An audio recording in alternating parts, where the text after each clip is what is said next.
前一阵台北市的明伦社会主体三房型的租金超过4万，引起众人讨论。今仔日就民间团体参加公听会，因也呼吁中央政府赶紧甲地方政府参详社会主体的收费标准，唔但爱互民众会当负担，地方政府也爱有利头，才同好完成蔡政府所讲的8年20万户社会主体。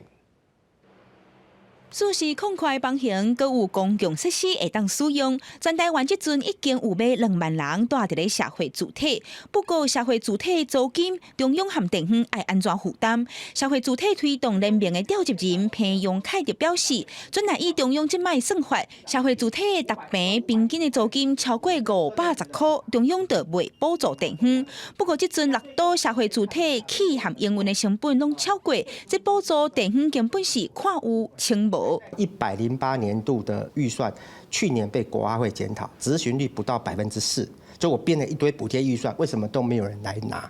中央的回复竟然是说因为地方都用自由裁员，不是地方有钱，是地方他申请不到，是因为你的标准是不符合地方的需求。 像顶日啊，台北市明伦主体3房型参公共设施了后的总坪数租金就超过4万，引发争议。台北市政府近日表示，这成本会家己吸收。超过5坪以上的那个部分，我们就会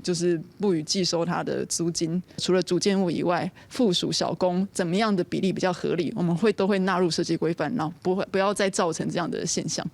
蔡政府要画出有信心，在2024年进前，在全台湾新起12万户的社会主体，另外阁有8万户的社会主体会由包租代管。不过社会主体房型大小结构的强度、建物的标准和申请人的补助金等等，拢无定好清楚，地方嘛无一寡利头，恐惊真恶达成。我们在住宅法的第11条。 其实我们有类似的规定，我们希望也能够主管机关呢，能够在这个每年度的住宅补贴的额度跟户数上面呢，它也能够去针对于所得、户口数跟所谓的经济弱势的负担能力呢，